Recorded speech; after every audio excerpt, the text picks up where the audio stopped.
Tapi bergabung dengan partai Golkar udah buka diri, Gerindra udah buka diri, malah PAN dari awal udah siap menampung, ya kan, untuk menampung. Tapi kenapa Jokowi tidak mau? Nah, karena pasti dia berkesimpulan bahwa satu-satunya partai yang nanti bisa menyelamatkan saya adalah partai yang terlalu banyak mengetahui borok saya. PDIP. Yaitu PDIP.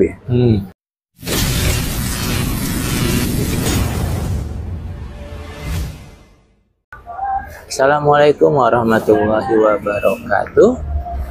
Apa kabar teman-teman semua? Bertemu lagi dengan saya. Saat ini saya sedang bersama dengan pengamat intelijen dan geopolitik Bapak Amir Hamzah. Apa kabar Pak? Alhamdulillah baik-baik. Iya. Teman-teman semua, kita akan berbincang tentang masalah penetapan tersangka Hasto Kristianto atau Sekjen PDIP oleh KPK terkait kasus penyuapan terhadap Komisioner KPU Wahyu Setiawan yang juga menjadikan Harun Masiku, politisi PDIP, sebagai tersangka. Nah, seperti kita tahu, Harun Masiku sampai sekarang masih buron sejak tahun 2020. Nah, yang mau kita bahas teman-teman semua, ini yang menarik adalah bahwa penetapan Hasto sebagai tersangka oleh KPK itu jaraknya cukup dekat dengan tindakan PDIP memecat Presiden Joko Widodo, maksud saya mantan Presiden Joko Widodo alias Jokowi, juga anaknya Gibran Rakabuming Raka dan mantunya Bobi Nasution. Sehingga ada kecurigaan nih dari publik bahwa kayaknya penetapan tersangka Hasto oleh KPK ini cenderung berbau politik. Dan diduga kuat ini ada intervensi dari Jokowi sebagai pihak yang sudah dipecat oleh PDIP. Nah, kita akan bertanya kepada Pak Amir, apakah seorang Jokowi masih punya kuasa untuk mengintervensi atau cawe-cawe dengan KPK sehingga Hasto bisa ditetapkan sebagai tersangka? Pak Amir, kalau Bapak melihatnya gimana? Apakah Pak Jokowi memang masih punya kemampuan atau kuasa untuk mengintervensi KPK ya? Ya, masalahnya barangkali kalau kita melihat dari proses penetapan Hasto atau Sekjen PDIP sebagai tersangka, kita tidak hanya bisa melihat untuk membangun pertanyaan apakah mantan Presiden Jokowi masih punya kekuasaan, tapi masalahnya ini kan lebih pada jaringan politik yang muncul pasca terpilihnya Prabowo, dan kemudian setelah Prabowo menjadi presiden sudah lebih kurang 2 bulan ini, sebentar lagi masuk bulan ketiga. Jadi manuver-manuver ini tidak sepenuhnya itu hanya didasarkan kepada Jokowi sebagai mantan presiden masih punya kekuatan, masih punya kekuasaan untuk memerintahkan institusi resmi, dan sebenarnya sekarang ada di bawah kendali kepresidenan Prabowo. Nah, untuk itu pemahaman kita atau kemungkinan analisa dan evaluasi kita terhadap proses penetapan Sekjen PDIP Hasto Kristianto sebagai tersangka oleh KPK, kemudian ini disusul juga dengan hari ini mulai muncul berita bahwa mantan Menkumham Lawli sudah dicekal ke luar negeri, dan juga pencekalan ini kan berkaitan dengan masalah Harun Masiku. Berarti tentu kan ada kaitannya dengan penetapan tersangkanya Hasto. Nah, mari kita lihat bahwa setelah proses terpilihnya Prabowo, kan tentu PDIP yang tadinya orang tahu bahwa PDIP ini kan adalah pelopor yang menetapkan Presiden Jokowi mulai dari Pilpres mulai dari pemilihan Gubernur DKI Jakarta, kemudian sampai pada Pilpres tahun 2014, kemudian juga pada Pilpres 2019 sampai dengan 2024, malah pada saat itu marak disebut bahwa, dan Ibu Megawati juga sering mengulang-ulangi itu dalam berbagai narasinya, bahwa Jokowi itu adalah petugas partai. Betul. Nah, ini berarti bahwa apa yang dilaksanakan oleh Jokowi sebagai presiden sejak dilantik sebagai presiden pada tanggal 20 Oktober 2014 sampai dengan akhir masa jabatannya pada 20 Oktober 2024 itu kan sebenarnya adalah penugasan dari PDIP. Secara nggak langsung ya. Kan petugas partai kan, Petugas partai, gitu, betul. kan. Berarti dia ditugaskan untuk itu. Ini berarti bahwa segala kebijakan yang dilakukan oleh Jokowi sebagai presiden selama 10 tahun itu kan berada di bawah kendali PDIP. Betul. Ada tanggung jawab PDIP di situ. Tetapi setelah dia turun dari presiden, bahkan 1-2 tahun menjelang masa berakhirnya presiden, malahan sejak munculnya isu 3 periode yang nyatanya ditolak oleh PDIP, jadi kan PDIP kan mulai pasang kuda-kuda bahwa ada sesuatu dari penugasan mereka kepada Jokowi sebagai petugas partai yang diingkari oleh Presiden Jokowi. Bisa jadi, ya kan? Jadi ada sisi positif dari situ bahwa mereka menugaskan Jokowi ini kan hanya untuk 2 periode sesuai dengan Undang-Undang Dasar. gitu.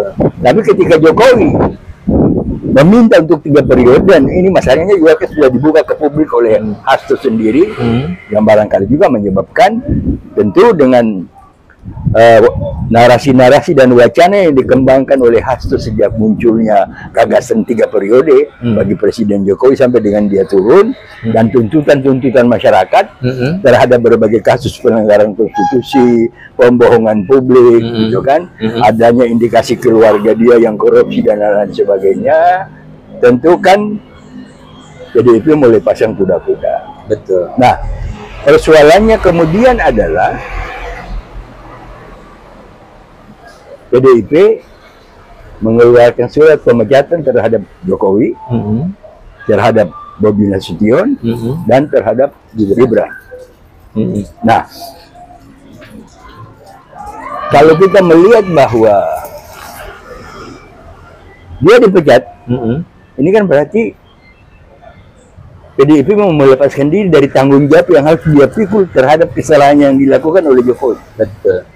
Secara nggak langsung gitulah ya. Ya kan? Nah, lalu kemudian sampai dengan sekarang ini kan PDIP pun kan masih pasang kuda-kuda Terus ya? terhadap ya kepresidenan Prabowo. Artinya dia belum menyatakan mendukung, tapi dia juga belum menyatakan oposisi. Betul. Kalau sekarang timbul masalah lain, misalnya mengenai PPN 12%, gitu kan, yang rata-rata kan orang mewacanakan bahwa ini kan maunya PDIP di DPR periode lalu. Betul. Nah, tapi mari kita lihat bahwa sebelum penetapannya sebagai tersangka, kan banyak di dalam kesempatan yang sudah dipublikasikan lewat podcast, lewat video, lewat keterangan biasa juga, berbagai mass media kan, secara langsung maupun tidak langsung, Hasto kan memberikan penjelasan kepada umum mengenai borok-borok kesalahan-kesalahan pelanggaran konstitusi yang dilakukan oleh Jokowi selama dia jadi presiden. Ya. Nah, di satu sisi ada perkembangan yang berkaitan dengan masalah terpilihnya Prabowo sebagai presiden adalah Jokowi masih berusaha memberikan pengaruh. Dan itu kelihatan ketika beberapa menteri yang jelas sudah pernah diperiksa oleh KPK, sudah kena kasus juga, tapi masih mengikuti, masih diangkat oleh Prabowo sebagai menterinya. Ya. Hanya orang bilang bahwa di dalam pemerintahan Prabowo masih ada tangan Jokowi. Betul. Nah, itulah menyebabkan PDIP masih menjaga jarak antara mereka dengan, nah, padahal PDIP sekarang ini kan yang anggota terbanyak, yang terbesar di DPR adalah PDIP. Ketua DPR pun masih PDIP. adalah PDIP. Nah, masalahnya kemudian adalah muncul keinginan-keinginan dari kelompok orang yang mendukung kepresidenan Prabowo agar supaya segera melakukan pertemuan dengan Megawati. Betul. Di satu sisi ada juga kelompok-kelompok yang konon masih mendukung Jokowi sebagai figur mereka, yang mereka merasa bahwa mereka masih bisa memanfaatkan Jokowi untuk mempengaruhi kepemimpinan, kepresidenan, dan kebijakan dari Prabowo. Itu adalah berusaha agar supaya jangan sampai terjadi pertemuan antara Prabowo dengan Megawati. Nah, tetapi dari berbagai perkembangan yang ada, di mana ada keterangan-keterangan katakanlah dari Tom Limbong bahwa apa yang dia lakukan itu atas perintah Jokowi. Makanya kenapa dia ditahan, kan itu pertanyaan. Nah, kemudian lebih jelas lagi adalah pada Lawli. Oh, Yasona Lawli. Nah, yang Lawli lakukan ini kalau dianggap sebagai satu korupsi, itu kan ketika dia masih menteri di bawah pemerintahan Jokowi. Betul. Dan waktu Jokowi Ini berarti orang bisa simpulkan bahwa kenapa korupsi yang dia lakukan oleh Lawli sudah terjadi pada saat dia menjadi menteri di bawah Presiden Jokowi, KPK tidak bertindak. Iya, padahal waktu itu Jokowi sendiri bilang nggak ada visi misi menteri, nggak ada visi misi presiden. Ini berarti bahwa korupsi atau kesalahan pelanggaran undang-undang yang dilakukan oleh Lawli kan berarti dilindungi oleh Jokowi sehingga KPK tidak berani. Ya kan? Nah, inilah yang kita lihat gitu. Nah, sekarang ketika Jokowi udah di luar, sementara ada kegiatan-kegiatan dari sikap politik dari PDIP yang nanti akan merugikan Jokowi, dan Jokowi tahu ini. Apa itu, Pak? Ya, dia tahu bahwa lambat atau cepat tuntutan masyarakat akan menjadi lebih luas, akan tuntutan masyarakat akan menjadi marginal. Suara untuk tangkap Jokowi, suara untuk penjarakan Jokowi, suara untuk menggantung Jokowi, itu akan makin marak. Hingga nanti pada satu saat akan terlihat bahwa Prabowo berada pada satu point of no return untuk melakukan tindakan hukum kepada Jokowi. Kalau dia benar-benar menghormati kedaulatan rakyat. Karena suaranya akan makin terus-menerus. Artinya dan Jokowi pun tahu ini. Nah, oleh karena itu, maka Jokowi kan dari awal juga, semasa dia masih menjadi presiden, dia sudah sadar bahwa kalau dia turunnya ada masalah. Apalagi setelah permintaan 3 periodenya ditolak mentah-mentah oleh PDIP sehingga tidak dibahas di DPR, tidak menjadi keputusan konstitusional pada saat itu untuk dia meneruskan periode ketiga, dia udah paham. Ya kan? Nah, sekarang kita lihat kenapa dia ini dilakukan terhadap PDIP. Nah, kalau saya lihat masalahnya pada waktu dia dipecat, kan ada wartawan tanya dia menyatakan ya udahlah biar aja. Nanti waktu yang akan menentukan. Betul. Nah, kata waktu yang akan menentukan ini berarti Jokowi akan melakukan sesuatu secara responsif untuk merespons pemecatan terhadap dia. Artinya dia akan melakukan sebuah operasi ya, Pak, ya? Nah, sekarang untuk mengamankan diri, maka satu-satunya jalan Jokowi membentuk partai sendiri atau masuk bergabung di partai lain. Untuk membentuk partai sendiri mungkin agak sulit karena itu kan memerlukan waktu. Betul. Ya kan? Tapi bergabung dengan partai, Golkar udah buka diri, Gerindra udah buka diri, Malapan dari awal udah siap menampung. Ya kan? Untuk menampung. Tapi kenapa Jokowi tidak mau? Nah, karena pasti dia berkesimpulan bahwa satu-satunya partai yang nanti bisa menyelamatkan saya adalah partai yang terlalu banyak mengetahui borok saya. PDIP. Yaitu PDIP. Maka dia akan berusaha untuk merebut PDIP.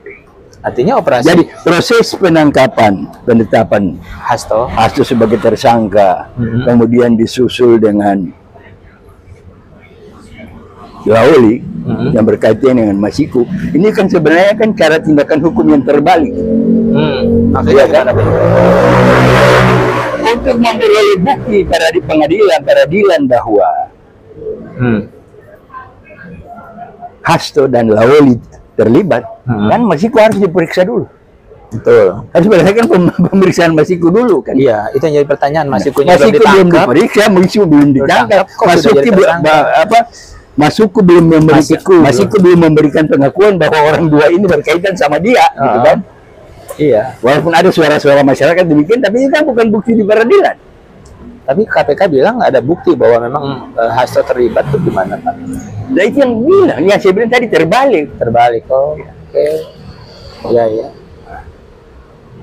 bukti yang dia KPK bilang itu mungkin bukti masih secara narasi, masih keterangan orang. Betul. Tapi bukti yang betul-betul menyatakan bahwa Hasto dan Lawli terlibat dengan persoalan dia, Ya. itu harus berdasarkan kepada pengakuan Masiku setelah diperiksa dan setelah ada di pengadilan. Nah, ini berarti bahwa saya menyimpulkan untuk sementara bahwa gerakan-gerakan ini yang dilakukan oleh KPK, di mana orang masih bilang bahwa Jokowi masih punya kuasa ya, gitu kan, untuk adalah untuk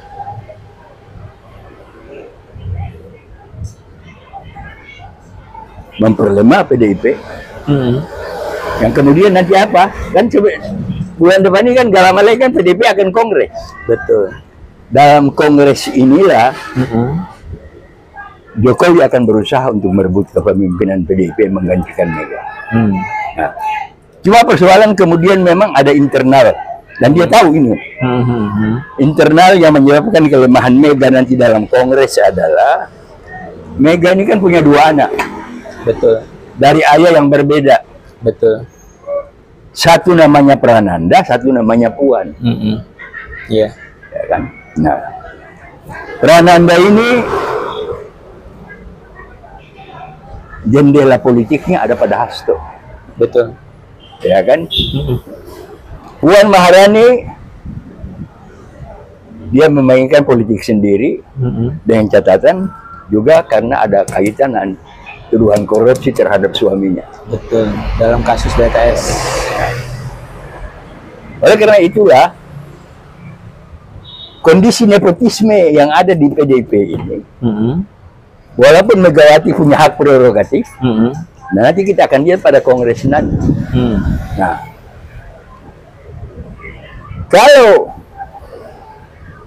tidak berhasil merebut PDIP, maka akan kelihatan bahwa tindakan hukum yang akan dilakukan oleh pemerintahan Prabowo terhadap Jokowi itu akan lebih cepat. Oke. Nah, tetapi kalau dia berhasil mau berak-abrik dan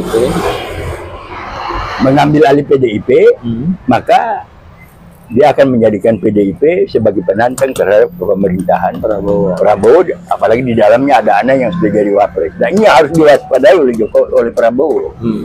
Nah, oleh karena itu, perkembangan PDIP ini harus secara jeli dilihat oleh Prabowo bahwa dalam konteks apa yang dilakukan oleh KPK, sebenarnya ini kan sudah terlihat bahwa Jokowi adalah musuh tersembunyinya Prabowo. Betul. Megawati sebenarnya juga adalah sahabat tersembunyinya PDIP. Sahabat tersembunyinya Prabowo. Nah, disinilah Prabowo harus jeli melihat ini untuk menentukan sikap nanti. Oke. Nah, ini harus kita pahami untuk kita melihat bahwa tentu terhadap pihak-pihak yang termasuk saya yang belum sepenuhnya percaya kepada pemerintahan Prabowo. Ya kan? Jadi bukan tidak percaya kepada Prabowo ya, kepada pemerintahannya. Ya. Ya kan gitu. Nah, sama dari awal saya bilang sama orang-orang bahwa dari awal saya tidak percaya kepada Jokowi itu hanya karena satu huruf dari namanya. Betul. Seharusnya DJ bukan J. Iya, bukan dia kan lahir masih ejaan lama, kenapa namanya udah pakai ejaan baru gitu kan. Iya. Nah, terus jadi makanya kalau saya sekarang ketawa kalau orang baru bicara tentang kebohongan dan pembohongan publik yang dilakukan oleh Jokowi, saya ketawa kalau orang baru bicara sekarang gitu kan. Karena saya dari awal masih maju dicalonkan oleh PDIP untuk gubernur DKI Jakarta, saya udah bilang saya nggak percaya dia. betul. Nah, inilah yang harus kita lihat. Nah, oleh karena itu tinggal sekarang masalah ini, saya bilang itu nanti akan sangat berkaitan erat dengan stabilitas pemerintahan Jokowi. Prabowo. Oke. Jadi apa yang dilakukan oleh KPK yang kelihatannya sangat berpihak kepada Jokowi, jadi seolah-olah dengan menetapkan Hasto sebagai tersangka, Lawli sebagai dicekal ini kan sebenarnya kan usaha yang menguntungkan Jokowi. Ya. Tetapi pada akhirnya jangan kita lupa bahwa dalam pemeriksaan Hasto maupun Lawli nanti di KPK dan juga di pengadilan, pastikan mereka akan menyebut segala kebobrokan yang dilakukan oleh Jokowi. Dan mereka akan bilang bahwa kami dianiaya oleh KPK dan dijadikan tersangka dan lain sebagainya. Ini kan hanya karena ulah untuk melindungi Jokowi. Nah, sekarang masalahnya sangat tergantung kepada Prabowo agar supaya kasus PDIP ini, kasus konflik politik yang nanti bisa mengganggu stabilitas pemerintahan Prabowo, sekarang sangat tergantung kepada kepiawaian Prabowo untuk melihat ini. Ya, Pak, yang menarik tadi Bapak mengatakan bahwa Jokowi ini sedang melakukan operasi untuk mengambil alih PDIP. Nah, pertanyaan saya gini, kan Megawati ini kenapa dia bisa bertahan sebagai ketua umum sampai sekarang itu karena banyak sekali kader-kader yang memang menjadi pendukungnya dia. Artinya bahkan bisa dibilang lebih dari 80% mungkin merupakan loyalis dari Megawati. Apa bisa Jokowi mengambil sebuah partai yang ketua umumnya tuh benar-benar dianggap sebagai sesuatu yang nggak tergantikan gitu, Pak? Apa sih kurang loyalitasnya para jenderal-jenderal yang kita lihat kepada Pak Harto? Tapi setelah Pak Harto turun kan mereka kabur juga, ya kan?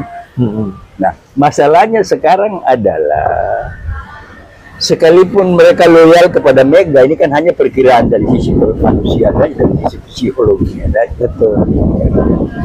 Adalah tekanan-tekanan politik yang akan terjadi pada tiap-tiap kader, terutama kader Elisa kan tidak sama.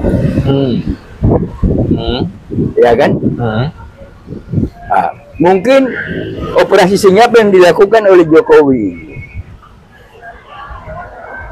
hanya tekanannya akan lebih berat dirasakan oleh kader-kader yang ada di bawah kendali Prananda, yang roman mukanya ada pada jendela politiknya ada pada Hasto tadi.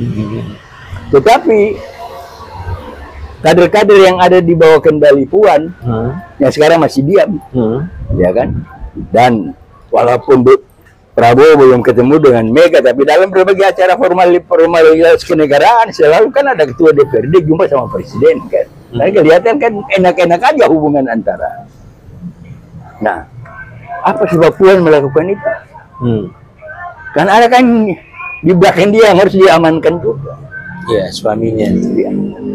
Dan kondisi inilah yang saya bilang bisa dimanfaatkan oleh Jokowi lewat orang-orang yang masih simpati kepada dia yang ada di KPK atau ada pun di lembaga penegak hukum. Ya. Pak, kan selama ini banyak orang yang mengatakan bahwa Pak Jokowi ini merupakan tangan dari sebuah kekuatan global dan juga kekuatan di dalam negeri yang dalam bentuk oligarki gitu ya, kumpulan dari pengusaha-pengusaha. Apakah dalam operasi senyap ini mereka juga mendukung Jokowi? Saya kira bisa saja. Orang cuma melihat bahwa yang namanya Marwara yang orang terkenal sangat dekat dengan Aguan kan, yang juga sekarang jadi menteri, menawarkan uang 8 miliar kepada siapa yang bisa memberikan informasi terhadap tentang Masiku. Apakah itu tidak ada kaitannya dengan upaya melemahkan PDIP? Ya, memang jadi pertanyaan, masa menteri perumahan gitu ya? Iya, cawe-cawe soal hukum. Padahal kan sebenarnya kan tugas utama dia itu adalah pada pembangunan 3 juta rumah kan. Betul. Ada teman-teman semua, kalau benar Pak Jokowi ini sedang melakukan operasi senyap untuk mengambil alih PDIP, berarti orang ini memang sangat berbahaya ya Pak? Ya. Karena selama 10 tahun dia berkuasa, kita bisa melihat kerusakannya ya Pak ya. Dan kalau dia masih ingin mengambil PDIP untuk menyelamatkan dirinya, artinya dia ini memang yang harus. Ya saya kira makanya saya bilang tadi, memang dia sengaja diperalat, remote controlnya dipegang oleh kekuatan global. Betul. Jadi dia bergerak ini nggak sendiri. Iya. Iya kan? Bagaimana kerusakan Islam yang terjadi selama pemerintahan dia karena dia di remote. Betul. Umat Islam aja yang belum sepenuhnya sadar bahwa selama 10 tahun ini salah satu faktor yang merugikan bangsa ini adalah kebijakan Jokowi yang merusak Islam, merusak umat Islam, memecah belah umat Islam dan lain sebagainya. Makanya pertanyaan saya gini Pak Harto dulu dijatuhkan karena dia merapat kepada Islam. Sementara kita tahu PDIP kan cenderung nggak pro Islam juga. Kenapa Jokowi justru mengambil PDIP, bukan mengambil partai-partai yang pro Islam misalnya? Kondisinya lain. Lain. Ya? Kondisi pada saat Pak Harto itu, ketika Islam oleh kekuatan global jelas dijadikan sebagai musuh. Betul. Ya kan? Tapi kondisi politik sekarang ini adalah bagaimana kehebatan global, kekuatan global, tangan-tangan tersembunyi tadi yang belum berani orang bilang bahwa ini adalah. Nah, itu adalah bahwa bukan Islam lagi yang diposisikan secara vis-a-vis, tetapi kelompok Islam baik secara individual maupun secara institusional itu digandeng untuk merusak Islam. Ya. Jadi banyak di situ gitu kan. Ya. Jadi teman-teman bisa kita simpulkan kalau memang operasi senyapnya Jokowi itu benar ada, artinya Pak Jokowi ini sedang bekerja bukan cuma untuk dirinya, tapi juga untuk kepentingan asing dalam rangka menghancurkan dan mengendalikan Indonesia gitu ya. Sangat berbahaya ya. Khususnya umat Islam. Umat Islam. Nah, harapan Bapak terhadap umat Islam apa, Pak? Ya kan lain. Apa yang disampaikan oleh Presiden Prabowo dalam pidato dia di D8, ya sebagian daripada isi pidatonya itu menurut informasi yang peroleh di take down oleh institusi intelijen Barat dan Eropa, itu diterima sebagai satu konsep untuk dilaksanakan di Indonesia. Bagaimana melakukan persatuan dan kesatuan umat Islam. Iya. Ya. Karena kalau Islam bisa bersatu, luar biasa kita. Apalagi kita tahu apa kemerdekaannya hanya bisa seluruh kerajaan-kerajaan itu bisa menyerahkan kerajaan-kerajaan dulu kan semuanya bentuknya Islam kan. Betul. Dan sebagian dari kerajaan-kerajaan dulu kan bagian dari Khilafah Utsmaniyah termasuk Jogja. Betul. Kan situ-situ masih kelihatan itu kan. Oh, Jogja, Sultan Jogja itu tunduk kepada Khilafah Utsmaniyah. Betul. Nah, begitu pula dengan sultan-sultan kecil seperti Sultan Tidore, Sultan Sanana, Sultan Bacan di Maluku Utara. Maksudnya di Aceh ya, Pak ya? Kawasan Hatuhaha di Maluku Tengah sana di Pulau Haruku. Itu semua bagian dari Khilafah Utsmaniyah gitu. Betul. Nah, teman-teman, memang apa yang sedang dilakukan Pak Jokowi, kalau benar ini benar, memang kita perlu bisa mengantisipasi sebetulnya, Pak ya. Mengantisipasi, terutama yang terpenting adalah untuk menjaga keutuhan Indonesia, eksistensi Indonesia. Jangan sampai karena melalui satu orang negara kita jadi hancur berantakan dan hilang gitu ya, bisa berpotensi hilang. Nah, teman-teman semua, Pamir, makasih Pak. Teman-teman semua, kita bertemu lagi pada podcast yang selanjutnya. Assalamualaikum warahmatullahi wabarakatuh. Waalaikumsalam warahmatullahi wabarakatuh.